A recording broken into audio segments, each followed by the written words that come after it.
हुआ है शहर, ले आए खाद बीज। हाँ भाई, लेके तो आया हूँ, पर क्या कहूँ, महंगाई इतनी हो गई है कि समझ में नहीं आता है कि खेती करे कैसे।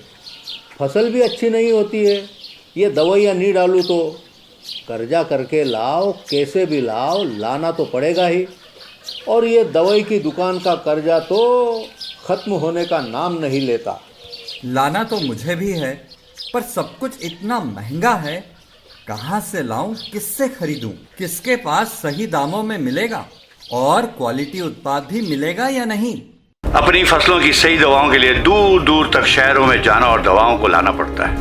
फसलों के लिए दवाएं सही है या नहीं, ये जानकारी भी नहीं होती। फसलों की कटाई पर सही दाम मिलेंगे या नहीं, इन तमाम मुश्किलों से दूर होने के लिए आइए खेती बाड़ी केंद्र। खेती बाड़ी केंद्र एक ऑनलाइन सेवा केंद्र है जिससे आप अपने मोबाइल के द्वारा जुड़ सकते हैं, जहां आपको अपनी खेती के लिए सही प्रकार की दवाएं मिलेंगी, वो भी होलसेल मूल्य पर। वो सभी दवाएं सीधा निर्माता से लेकर आप तक पहुंचाते हैं, यानी कि बीच में होने वाले सारे खर्च की बचत आपकी जेब में। साथ ही साथ दवाओं को लाने और ले जाने की झंझट से भी छुटकारा।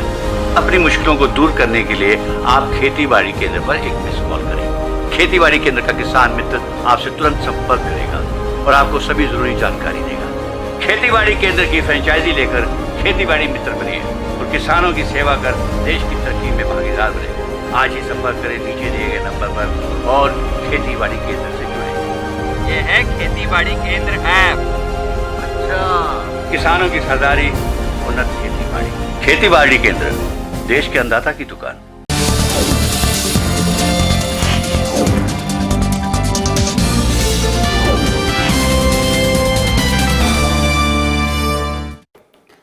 नमस्कार, स्वागत है आप सभी का देश देशांतर में। मैं हूं प्रीति सिंह। केंद्रीय माध्यमिक शिक्षा बोर्ड यानी सीबीएसई ने नए शैक्षिक सत्र 2021-22 के लिए बड़ा बदलाव किया है।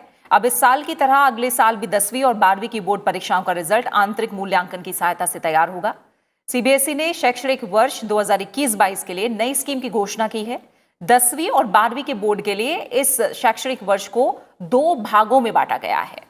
प्रथम सत्र का एग्जाम नवंबर-दिसंबर महीने में होगा, जबकि दूसरे सत्र की जो परीक्षा है वो मार्च-अप्रैल में करवाई जाएगी। कोरोना महामारी में सीबीएसई ने परीक्षाओं को सुनिश्चित कराने का लक्ष्य रखा है और पिछले साल शुरू हुई कोरोना महामारी ने सीबीएसई समेत विभिन्न बोर्ड की जो परीक्षाएं हैं उन पर काफी असर डाला है। कई परीक्षाओं को रद्द तक करना पड़ा। सर्कुलर जारी करते हुए सीबीएसई ने कहा कि बोर्ड परीक्षा 2022 के लिए पाठ्यक्रम को जुलाई 2021 में नोटिफाई किए जाने वाले पिछले शैक्षणिक सत्र के जैसे ही युक्ति संगत बनाया गया है। सीबीएसई स्कूलों को 31 मार्च को सीबीएसई द्वारा जारी पाठ्यक्रम का पालन करना होगा। इसके अलावा स्कूल एनसीईआरटी से वैकल्पिक शैक्षणिक कैलेंडर और इनपुट का भी इस्तेमाल करेंगे। बोर्ड ने यह भी कहा है कि जब तक अधिकारी स्कूलों में व्यक्तिगत रूप से पढ़ाने की अनुमति नहीं देते हैं, तब तक स्कूल डिस्टेंस मोड में पढ़ाना जारी रखेंगे। इतना ही नहीं, 10वीं रिजल्ट के लिए 9वीं के मार्क्स और 12वीं रिजल्ट के लिए 11वीं के मार्क्स का भी अहम योगदान होगा। व्यापक दिशा निर्देश हैं जो सीबीएसई की तरफ से जारी किए गए हैं। 5 जुलाई को ये निर्देश जारी किए गए हैं और इस साल कोरोना महामारी के कारण सीबीएसई से जुड़े लगभग सभी स्कूलों को ऑनलाइन क्लासेस चलानी पड़ रही हैं। ऐसे में कई जो हितधारक हैं उनकी ओर से तमाम सुझाव मिले, जिसके आधार पर 2021-22 के सत्र के लिए भी वैकल्पिक तरीके से बोर्ड रिजल्ट जारी करने की योजना बनाई गई है। देश देशांतर में आज बात सीबीएसई की 10वीं और 12वीं के बोर्ड के लिए आई नई स्कीम की, और इस पर चर्चा के लिए मेरे साथ 2 खास मेहमान जुड़ रहे हैं। मेरे साथ है डॉक्टर संयम भारद्वाज, कंट्रोलर एग्जाम सीबीएसई। साथ ही मेरे साथ है Arunabh Singh, director Nehru world school Ghaziabad. आप दोनों मेहमानों का बहुत बहुत शुक्रिया मेरे साथ इस चर्चा में जुड़ने के लिए। पहले डॉक्टर संयम भारद्वाज, मैं आपसे समझूंगी, जो दिशा निर्देश है काफी विस्तृत दिशा निर्देश हैं, क्या बड़ी बातें हैं जो अब शैक्षणिक सत्र को लेकर कही गई हैं?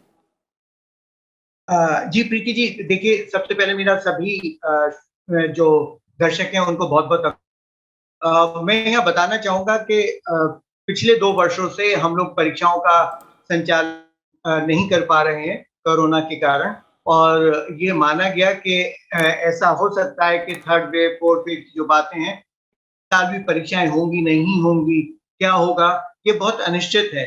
तो मैं यदि ये कहता हूं कि कोरोना के समय में सबसे ज्यादा प्रभावित होने वाला अगर कोई क्षेत्र है तो वो शिक्षा का है जरूर। यहाँ शिक्षा के क्षेत्र में हो रहे जो नुकसान हैं उसको का आंकलन करना भी बहुत मुश्किल है। ये बाद में जाकर हमको पता चलेगा जब ये बच्चे कहीं भविष्य में मुख्य धारा में शामिल होंगे। वो अनिश्चितता ना हो, वो परेशानी ना हो, उस समस्याओं का निवारण कैसे किया जाए और आगे आने वाले समय में यदि कोरोना महामारी हमारे बीच रहती है तो किस तरीके से बच्चों को तैयार किया जाए कि उनका मूल्यांकन सही ढंग से हो सके। उसके लिए विस्तृत चर्चा के पश्चात हमारे एकेडमिक डिपार्टमेंट ने एक जो स्कीम है वो प्रिपेयर की और इसमें हमने सभी लोग सहयोग लिया, चाहे वो स्कूल्स के प्रिंसिपल्स हो, चाहे बच्चे हो या हम लोग अंदर के जो जो अधिकारी के साथ ये चर्चा की। इसमें मुख्यतः जो बात की गई है, मैं कहूँ तो ये कहूंगा कि पहली चीज कि हम जो 2021 के लिए हमने अपना सिलेबस 30% कम किया था, वो 30% कम अभी भी जारी रहेगा।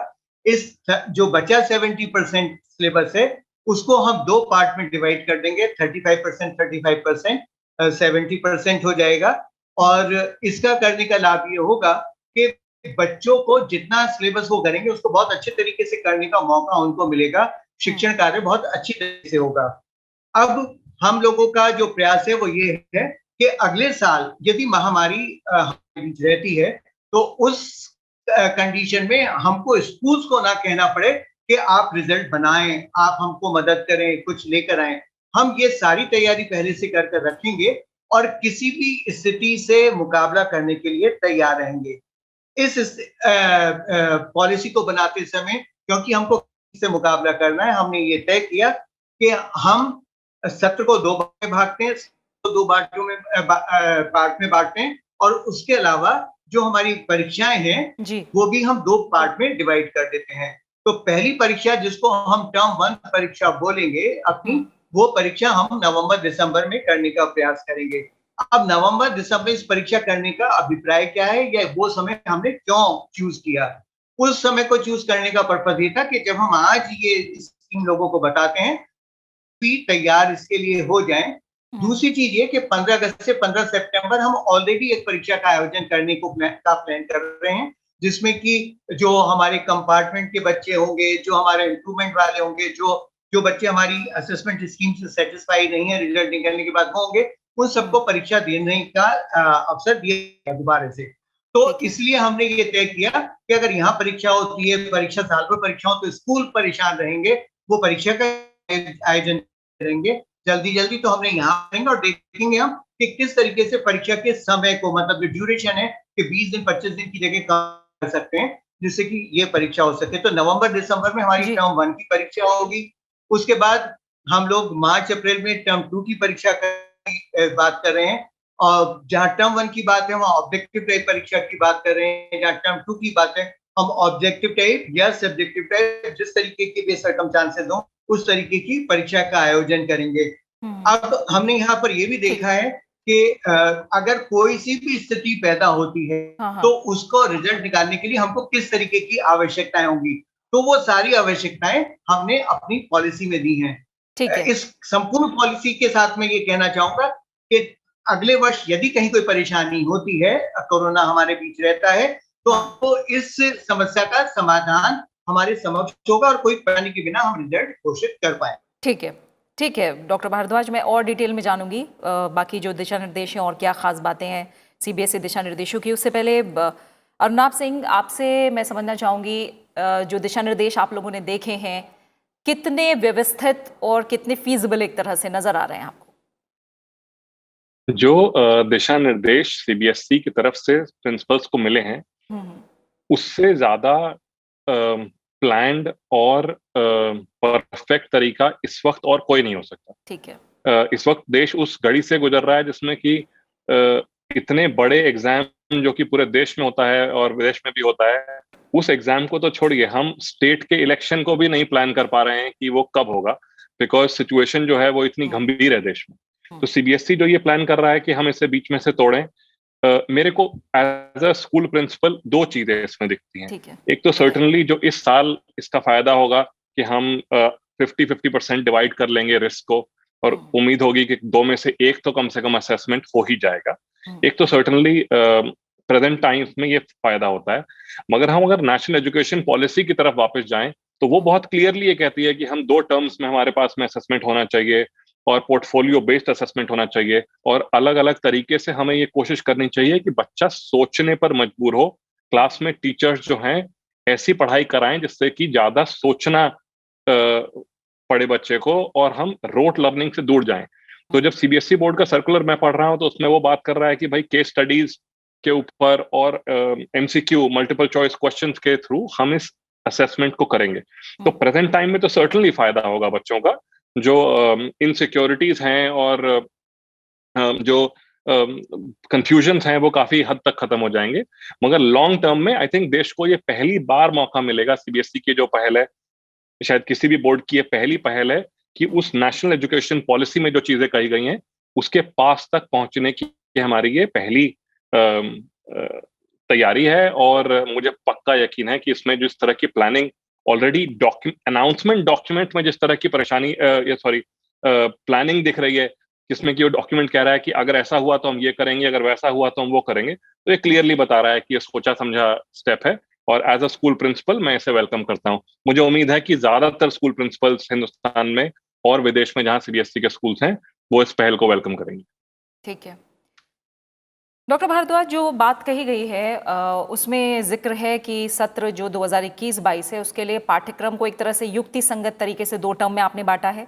इसके लिए विषय के विशेषज्ञों की सहायता ली जाएगी। मैं ये समझना चाहती हूँ कि क्योंकि ये चुनौती नई है और जो भी चीज़ें हैं वो जाहिर तौर पर इसलिए बनाई जा रही हैं ताकि पढ़ाई पर असर ना हो, बच्चे का जो भविष्य है वो आगे जो है उसे देखते हुए सब चीज़ें की गई हैं। किस तरह का मंथन किया गया है, कैसे राय शुमारी रही है इसके पीछे, इसके बारे में भी थोड़ा बताइए। जी बिल्कुल प्रीति जी, देखिए जब हमारे सामने कोरोना महामारी का आगमन हुआ तो हमारे सामने कहीं भी कोई सॉल्यूशन मौजूद नहीं था। तो सारे लोग, चाहे वो हम हो चाहे स्कूल के पदाधिकारी हो, प्रिंसिपल्स हो, सब लोगों ने एक टीम की तरीके से काम किया। जिसके मन में अगर कहीं कोई विशेष बात, कोई विचार आया, कोई सजेशन आया, उन लोगों ने हमारे साथ शेयर किया और हम सारे लोगों ने मिलकर इन चीज पर मंथन किया। मंथन करने के बाद हमारा गत वर्ष भी ये प्रयास था कि हम अपने स्कीम बना लें और ऐसा करें कि कोई परेशानी हमको 2021 की परीक्षा के बाद ना हो, यदि हम लोग जो है परीक्षाओं का आयोजन नहीं करा पाते हैं। लेकिन पिछले वर्ष क्योंकि स्थितियां इतनी खराब होती चली, लेट होती चली गई, तब तक स्कूल का सेशन लगभग बहुत आगे बढ़ चुका था। तो इसलिए हमने ये काम पिछले वर्ष से करना शुरू किया कि इसलिए कि इस वर्ष जरूर हम इस पॉलिसी को निकाल दें, जिससे कि जो परेशानी वाला दौर है रिजल्ट बनाने के लिए, बच्चों के असेसमेंट के लिए, वो ना हो। जिन लोगों ने ये स्कीम बनाई और ये प्लान किया, उसमें ये जरूर देखने का प्रयास किया कि जो डॉक्यूमेंट हो वो रिलायबल हो, वो करेक्ट हो, वो फेयर हो, जस्टिफाइड हो। ऐसा ना हो कि बच्चा कुछ नहीं जानता और हम उसको बहुत अच्छे नंबर दे दें, बच्चा बहुत कुछ जानता हम उसको खराब नंबर दे दें। तो हमने यहाँ पर ये सारी चीजें जो है एनालाइज की, डाटा के अनुरूप एनालाइज की, हमने डिस्कशन किए और डिस्कशन करने के बाद हमने कहा कि ठीक है हम 2 पार्ट में बांटते हैं। तो सिलेबस को, जो सिलेबस हमने 2 पार्ट में बांटने की बात की है और युक्ति संगत बात की है, वो ये कि अमूमन हमारा जब युक्ति संगत बनाने की बात सिलेबस को है तो वो ये है कि फर्स्ट टर्म में जो चीज खत्म हो जाती है वो पूर्ण रूप से खत्म हो जाए। ऐसा ना हो कि उसका कोई पार्ट आगे आए और फिर परेशानी बच्चों को होती रहे। तो बिल्कुल जो भी हम में करें वो फर्स्ट टर्म के बाद समाप्त हो जाए, सेकंड टर्म में जो हमारा शुरू हो वो नया शुरू हो। तो इससे बच्चों के ऊपर जो सिलेबस का थोड़ा सा लोड था वो इस समय पर कम हो जाएगा। अब मैं यहाँ ये जरूर बताना चाहूंगा कि पिछले समय में जो परेशानी भरा हमारा रहा है, हमारे स्कूल्स ने और अध्यापकों ने जितनी मेहनत की है वो मेहनत अटूट है, वो मेहनत बहुत ज्यादा है। इन लोगों ने 15-15, 16-16 घंटे बैठकर काम किए। इन्होंने बच्चों की को देखा, अगर कोई बच्चा भी था उसको अलग से क्लासेस ली। और ये भी कहने में मुझे कोई आपत्ति नहीं है कि बच्चों की तरफ से और पेरेंट्स की तरफ से कहीं जो मदद हमको मिलनी चाहिए थी वो मदद थोड़ी सी कुछ नहीं। अगर बच्चों का सीरियसनेस बढ़ जाती तो हम लोग जो टीचर्स ने अपनी मेहनत की है, वो जो गैप था हमारा लर्निंग का, वो और अच्छे तरीके से पूरा हो सकता था। तो मेरा मानना ये कि अब इतने विचार विमर्श के बाद जब हमने ये पॉलिसी बनाई है, तो इस पॉलिसी में हम स्कूल्स की हैंड होल्डिंग करने के साथ साथ, टीचर्स की हैंड होल्डिंग करने के साथ साथ ये प्रयास करेंगे कि जो सीबीएसई का मेन वर्क है असेसमेंट का, जो इसके लिए कि वो वर्ल्ड अक्रॉस जाना जाता है, वो सही रूप से हो। और विशेष बात यह है कि जो काम हम देश में करते हैं, लगभग सभी बोर्ड उसका पालन करते हैं, उसके अनुयायी बन जाते हैं। तो ऐसी कंडीशन में अगर हमको कहीं दूसरे बोर्ड को भी मदद करने की आवश्यकता हो, या रास्ता दिखाने की आवश्यकता हो, या हैंड होल्डिंग करने की आवश्यकता हो, तो सारे देश के वो बच्चे जो स्कूली शिक्षा में हैं, वही नहीं केवल जो सीबीएसई से एफिलिएटेड, बल्कि बाकी के लिए भी हम एक सहयोग का हाथ आगे बढ़ा पाए। बिल्कुल। और अरुणाब सिंह, अगर देखें तो जो नई स्कीम आ रही है, अब हम देख रहे हैं कि उसमें जो इंटरनल असेसमेंट है उसकी भी एक काफ़ी बड़ी भूमिका है। स्कूलों को सभी छात्रों की प्रोफाइल तैयार करनी होगी, जिसमें इंटरनल असेसमेंट यानी आंतरिक मूल्यांकन का जो भी है वो डिजिटल फॉर्मेट में उपलब्ध कराना पड़ेगा, और ये पोर्टल पर भी आएगा बाद में। मैं ये समझना चाहूँगी, क्योंकि अब तक बोर्ड के एग्जाम्स में इंटरनल असेसमेंट्स की उतनी बड़ी भूमिका नहीं होती थी जितनी अब हो रही है। इसे लेकर क्या जो चीज़ें हैं वो उतनी स्मूथ हैं, या किस तरह की तैयारी है जो करनी होगी अब? मुझे ऐसा लगता है कि इससे बच्चों का फायदा होगा। ठीक है। इससे बच्चों का फायदा इसलिए भी होगा क्योंकि उन्हें समझ में आएगा कि सिर्फ लास्ट का वो एग्जाम ही इम्पोर्टेंट नहीं है, जो मैं क्लास में पढ़ रहा हूँ वो भी इम्पोर्टेंट है।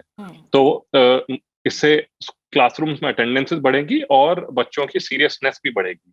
एक और चीज मैं मेंटेन करता हूँ कि अगर तो हमें पढ़ाई चेंज करनी है कि हम क्या पढ़ा रहे हैं, तो वो तब तक नहीं चेंज होती जब तक कि हम उसका असेसमेंट नहीं चेंज कर दें।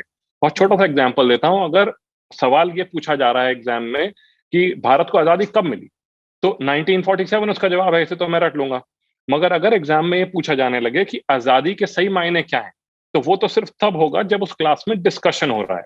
तो जिस इस तरह के इंटरनल असेसमेंट्स होने लगेंगे और टीचर्स के पास में वो रिस्पॉन्सिबिलिटी जाएगी, तो मुझे ऐसा लगता है कि हम बच्चों के साथ में डीपर काम कर पाएंगे।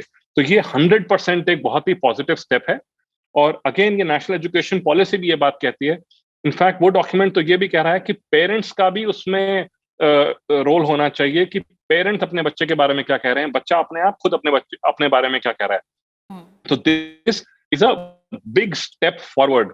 तो कई बार जो परेशानी है वो अपने साथ में नए दरवाजे खोलती है, और मुझे पर्सनली ऐसा लग रहा है हमारे देश के साथ में ये हो रहा है कि वो जो परेशानी हमने झेली है उसकी वजह से जो नए रास्ते खुल रहे हैं वो आने वाली जनरेशन के लिए बहुत ही फायदेमंद साबित होंगे।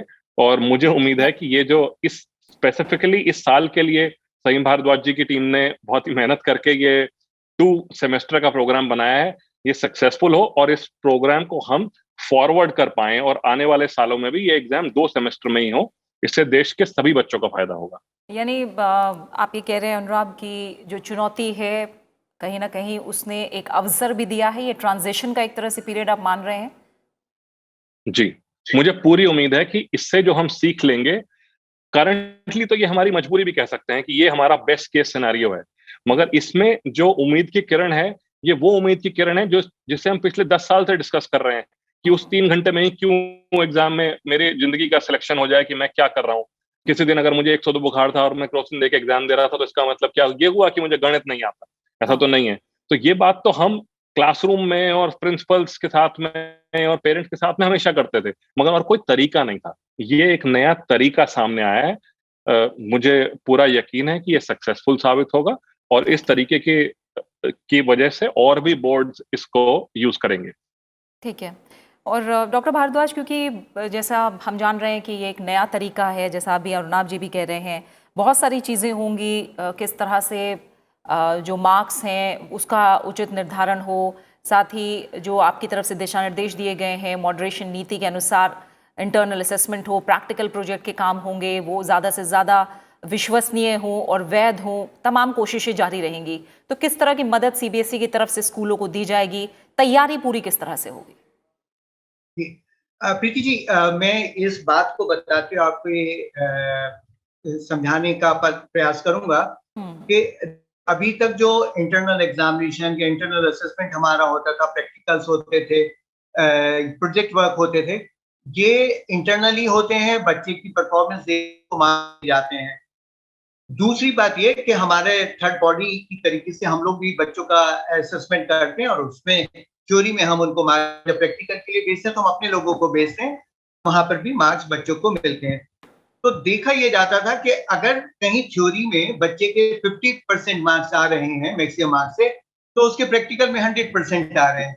तो मैं खुद भौतिक विज्ञान का, मेरा प्रैक्टिकल पर बहुत अच्छा अनुभव रहा है, बहुत अच्छे तरीके से मैंने कमांड प्रैक्टिकल्स के ऊपर किया है। तो उतना अच्छा होना तो ठीक है कि सही है, लेकिन वो कहीं ना कहीं दोनों असेसमेंट को जब हम करें तो कोई कोरिलेशन उनके बीच में जरूर होना चाहिए। तो ये मान लिया गया कि भाई प्रैक्टिकल हो जाएंगे, बच्चे अपनी कंपटीशन की तैयारी में लगे हैं, यहाँ प्रैक्टिकल लेबोरेटरी में आने हैं और फिर उनका असेसमेंट हो रहा है। तो इन सब चीजों को दूर करने के पॉइंट ऑफ व्यू से हमारा ये प्रयास रहा कि जो भी हम निर्धारित करें, जो पॉलिसी बनाए, वो साल की शुरुआत से शुरू हो, बच्चे का असेसमेंट लगातार होता रहे, वो एकदम जाकर जो प्रेशर आता वो प्रेशर ना आए। और इस स्थिति में अगर हमारे सामने कोई इमरजेंसी होती है तब भी हम बच्चे का असेसमेंट कर सकें, उसके लिए हमने नीति बनाई और अपने ये प्रयास किए कि जितने भी स्कूल्स हैं हम ट्रेनिंग कराकर, इन चीजों के नए नए मॉड्यूल बनाकर, इन चीजों के लिए इन चीजों से संबंधित गाइडलाइंस बनाकर, इंस्ट्रक्शंस बनाकर हम अपने सारे स्कूल्स को देंगे। हमारा जो ट्रेनिंग डिपार्टमेंट है वो कई लाख टीचर्स की ट्रेनिंग हर साल करता है, क्योंकि अब ऑनलाइन ट्रेनिंग हो रही है तो ये नंबर और बहुत ज्यादा बढ़ चुका है। तो वो जितनी भी हमारे डिपार्टमेंट्स हैं जो इन सब चीजों को देखने के लिए हैं, वो लगातार काम कर रहे हैं, नए नए मॉड्यूल्स ट्रेनिंग आ रहे हैं और ये ट्रेन से ये सभी के लिए इम्पोर्टेंट होंगे, जिससे कि सब लोग अपने आप इन मॉड्यूल अटेंड करें, प्रिंसिपल्स भी इनको देखें, आपस में भी चर्चा करें, एक दूसरे को समझाने का प्रयास भी करें। तो वो शुरुआत में ही सब लोगों से आशा ये की जाएगी कि वो अपनी नॉलेज को बढ़ाते चले जाते हैं, उसको आगे भी वो शेयर करते रहें अपने स्कूल्स में, बच्चों को भी शेयर करते रहें, जिससे कि जो जो जो कोरिलेशन नहीं बनता था थ्योरी और प्रैक्टिकल्स के मार्क के बीच, थ्योरी और इंटरनल असेसमेंट के बीच में, वो बनना शुरू हो। तो इसमें हमारे एकेडमिक डिपार्टमेंट जो है वो सैंपल क्वेश्चन पेपर्स बनाना, डिजाइन बनाना, दूसरी बातों के जो इंस्ट्रक्शंस हैं वो बनाना, जो प्रैक्टिकल्स हमारा पोर्टफोलियोज हैं उनके बारे में सारे इंस्ट्रक्शंस बनाना, गाइडलाइंस टीचर्स के लिए बनाएगा। और जो हमारे ट्रेनिंग डिपार्टमेंट है वो पूरा कंट्री भर में ट्रेनिंग का एक सिलसिला शुरू होगा, जिसको मैं कहूँगा जलजले के रूप में होगा, एक बड़े मतलब बहुत ही तेजी रिपल फैक्टर उसमें काम करेगा सबको ट्रेन जल्दी से करने के लिए, जिससे इस नीति का सही रूप से जो है लागू किया जा सके। ठीक है अरुणाभ सिंह, जैसे अभी डॉक्टर भारद्वाज ने कहा कि ट्रेनिंग पर भी ज़्यादा ध्यान देना होगा और हम जानते हैं क्योंकि चीज़ें अब नए तरह से सामने आ रही हैं, तो टीचर्स की ट्रेनिंग, स्कूल में अच्छी ट्रेनिंग हो, उस पर तो ध्यान देना ही होगा। बच्चों के अंदर भी कोई कन्फ्यूजन ना रहे, ये भी देखना होगा। अभी तक हम देखें तो ऑनलाइन पढ़ाई चल ही रही है लगातार जब से कोविड की चुनौती है। क्या आपको लग रहा है कि बच्चे इन चीज़ों के अनुरूप अब ढल पा रहे हैं, खासकर क्योंकि 12th के बाद हम जानते हैं आगे कॉलेज एडमिशन की बात हो या इंजीनियरिंग, डॉक्टरिंग, या फिर कई लोग विदेश जाना चाहते हैं। क्या किसी तरह का कन्फ्यूजन है अभी, या चीज़ें बच्चों को भी समझ में आ रही हैं? दीदी, हमेशा से ही बच्चे टेक्नोलॉजी में अपने पेरेंट्स से और अपने टीचर से आगे रहे हैं, मगर अगर कोई ये कहे कि भारत के सभी बच्चों के पास में इस टेक्नोलॉजी का एक्सेस है तो ये तो गलत होगा। तो शहर के बच्चे या वो बच्चे जहां पर कि उन्हें मोबाइल फोन अवेलेबल था या इंटरनेट कनेक्शन अवेलेबल था, वो तो मैं कहूंगा कि हाँ वो तैयार हैं, मगर पूरा भारत देश तैयार है ऐसा नहीं है। तो हमें इन बच्चों को साथ लेके चलना पड़ेगा। तो हम एज अ कंट्री उस जगह पर नहीं पहुंचे हैं जहां पर कि हम सिर्फ ऑनलाइन पढ़ाई भी करा दें और एग्जाम भी ले लें। तो ये समझ अगर हम सब पॉलिसी मेकर भी इस बात की समझ रखें और स्कूल प्रिंसिपल्स भी इस बात की समझ रखें, तो जब तक ऐसा नहीं हो रहा है तब तक तो क्लास में जो टीचर अवेलेबल हैं वो ही सबसे इम्पोर्टेंट कड़ी हैं। अगर तो किताब खुद ही पढ़ा देती तो फिर तो सब कॉरेस्पॉन्डेंस प्रोग्राम से ही पढ़ते ना। तो इसलिए टीचर के ऊपर जो एम्पावरमेंट पर जो काम हो रहा है और टीचर ट्रेनिंग के ऊपर जो काम हो रहा है, सीबीएसई बोर्ड बहुत सारी ट्रेनिंग ऑलरेडी कई सालों से करने में लगी हुई है। और इवन स्टेट बोर्ड भी, मेरी एक यूपी बोर्ड के एक प्राइमरी टीचर से बात हो रही थी, वो मुझे बता रही थी कि मेरी 13 ट्रेनिंग्स ऑनलाइन इस साल में हुई हैं। तो अलग अलग स्टेट बोर्ड भी अपनी तरीके से कोशिश कर रहे हैं कि चाहे ऑनलाइन मीडियम से या ऑफलाइन मीडियम से हम टीचर्स की बेटर ट्रेनिंग कर पाएं। अगर टीचर्स नया सीखना बंद कर देंगे तो हम नया सिखा भी नहीं पाएंगे। तो पूरे देश को ये समझना होगा कि टीचर ट्रेनिंग इसका मोस्ट इम्पॉर्टेंट कड़ी है। बिल्कुल, जो चैलेंज, बहुत बड़े चैलेंज की बात करी है डॉक्टर भारद्वाज अर्नाब सिंह ने अभी, जो ग्रामीण इलाके हैं या जिन छात्रों की इंटरनेट तक पहुंच नहीं है, इस तरह के तमाम चैलेंजेस हैं जो अभी आपको देखने हैं, तो इस दिशा में कैसे काम हो रहा है? देखिए, सीबीएसई एक कड़ी के रूप में काम करता है और हम लोगों के एक हब्स ऑफ स्कूल्स हैं जो कि सारे कुछ आसपास के स्कूल मिलकर एक साथ मिलते हैं। इसके अलावा हमारा सहोदय स्कूल कॉम्प्लेक्स एक हमारा एक प्रोग्राम है जिसमें कि पास के स्कूल सारे मिलते हैं और बहुत सारे काम करते हैं। तो ये दोनों लोग इस तरीके के हैं, हमारे अनुभव हैं और जो ये स्कीम्स हैं हम कि वो हमको सहयोग करेंगे। इसके अलावा हर सिटी में हम लोगों का एक प्रिंसिपल जो है वो सिटी कोऑर्डिनेटर की तरीके से काम करता है। तो हमारा प्रयास ये है कि अगर वो शहर ऐसा है जहां पर की नेट कनेक्टिविटी प्रॉपर नहीं है, तो पहला तो हमारा होगा कि जितनी ट्रेनिंग हम अपने लोगों को ऑनलाइन दे सकते हैं वो ऑनलाइन। उसके बाद वो स्थान जहां पर वो फैसिलिटीज अवेलेबल नहीं, hubs of school, Sahodaya complex और अपने सिटी कोऑर्डिनेटर की मदद से उन लोगों के लिए फेस टू फेस ट्रेनिंग्स का या जो हमने रिकॉर्डिंग की है अपने प्रोग्राम्स की, उसको उनको बैठाकर लाइव उनको दिखा दिया जाए, उनकी स्कूल में बैठकर दिखा दिया जाए। ये सारे प्रयास जो हैं हमारे समक्ष हैं और हमारा जो प्रयास है वो ये है कि बहुत जल्दी के समय में, मतलब पहली परीक्षा हमारी टर्म 1 की आयोजित हो, उससे भी बहुत पहले हम अपने सारे टीचर्स को जिस जिस तरीके की रिक्वायरमेंट है इस सिस्टम से लड़ने के लिए, इस सिस्टम को इफेक्टिवली इंप्लीमेंट करने के लिए, उनको सीरियली उस तरीके से ट्रेनिंग का आयोजन जो है उनके लिए कर दिया जाए। तो मेरा मानना ये है कि बहुत तेजी से हम लोग बैकएंड पे काम कर रहे हैं कि ट्रेनिंग भी हमारी बहुत जल्दी शुरू हो जाएंगी। और अगर कोई स्कूल ऐसा है जहां पर ये सुविधाएं नहीं है, जबकि मेरा मानना ये है कि जहां तक कनेक्टिविटी की बात है वो लगभग सब जगह उपलब्ध है आज की तारीख में, क्योंकि हम इन लोगों से मार्क्स अपलोड कराते हैं। लेकिन जैसा अर्नब जी ने कहा, वो टेक्नोलॉजी के ज्ञाता नहीं है, बहुत अच्छी तरीके से उसको यूज नहीं कर सकते, या उनके पास वो गैजेट्स उपलब्ध नहीं है जिसमें ये ट्रेनिंग का प्रोग्राम बहुत अच्छी तरीके से इंप्लीमेंट हो सके या परीक्षाओं का आयोजन हो सके। तो उस पॉइंट ऑफ व्यू से अगर जरूरत पड़ेगी तो हम फेज भी ट्रेनिंग उनके लिए कराकर उनको आगामी असेसमेंट के लिए बिल्कुल तैयार कर पाएंगे। बिल्कुल, इसी के साथ समय ये पूरा हो गया है। डॉक्टर संयम भारद्वाज आपका, अर्नाब सिंह आपका, आप दोनों मेहमानों का बहुत बहुत शुक्रिया देश देशांतर में मेरे साथ इस चर्चा में भाग लेने के लिए। तो कोरोना महामारी ने, सीबीएसई ने परीक्षाओं को सुनिश्चित कराने का लक्ष्य रखा है और बोर्ड द्वारा ये जो स्कीम है, ये योजना है, वो कोविड महामारी की वजह से लाई गई है, जिसके कारण पिछले साल हमने देखा कि कुछ विषयों की बोर्ड परीक्षा और इस साल संपूर्ण बोर्ड परीक्षा को रद्द करना पड़ा। अब शिक्षण सत्र के अंत में बोर्ड 10वीं और 12वीं की परीक्षाएं कराने की संभावनाओं को बढ़ाने के लक्ष्य से ये नई स्कीम लेकर आए हैं। परीक्षाओं को एक व्यवस्थित दृष्टिकोण का पालन करते हुए तमाम परीक्षा की जो रणनीति है, जो खाका है, वो तैयार किया गया है, जिससे कोविड की चुनौतियों के बीच पढ़ाई पर असर कम से कम हो। लेकिन इस बीच कई चुनौतियां भी हैं। जिन बच्चों के पास इंटरनेट की सुविधा नहीं है, ग्रामीण इलाकों में भी पढ़ाई बाधित ना हो, इस ओर जरूर ध्यान देना होगा। इसी के साथ देश देशांतर में फिलहाल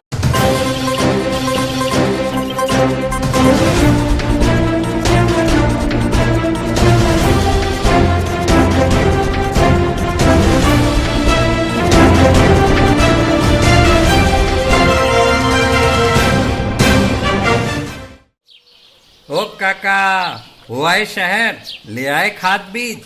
हाँ भाई, लेके तो आया हूँ, पर क्या कहूँ, महंगाई इतनी हो गई है कि समझ में नहीं आता है कि खेती करे कैसे। फसल भी अच्छी नहीं होती है, ये दवाइयाँ नहीं डालूँ तो कर्जा करके लाओ, कैसे भी लाओ, लाना तो पड़ेगा ही। और ये दवाई की दुकान का कर्जा तो ख़त्म होने का नाम नहीं लेता।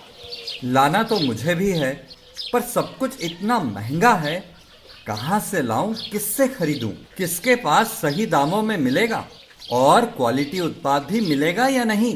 अपनी फसलों की सही दवाओं के लिए दूर दूर तक शहरों में जाना और दवाओं को लाना पड़ता है। फसलों के लिए दवाएं सही है या नहीं, ये जानकारी भी नहीं होती। फसलों की कटाई पर सही दाम मिलेंगे या नहीं, इन तमाम मुश्किलों से दूर होने के लिए आइए खेती बाड़ी केंद्र। खेती बाड़ी केंद्र एक ऑनलाइन सेवा केंद्र है जिससे आप अपने मोबाइल के द्वारा जुड़ सकते हैं, जहां आपको अपनी खेती के लिए सही प्रकार की दवाएं मिलेंगी, वो भी होलसेल मूल्य पर। वो सभी दवाएं सीधा निर्माता से लेकर आप तक पहुंचाते हैं, यानी कि बीच में होने वाले सारे खर्च की बचत आपकी जेब में। साथ ही साथ दवाओं को लाने और ले जाने की झंझट से भी छुटकारा।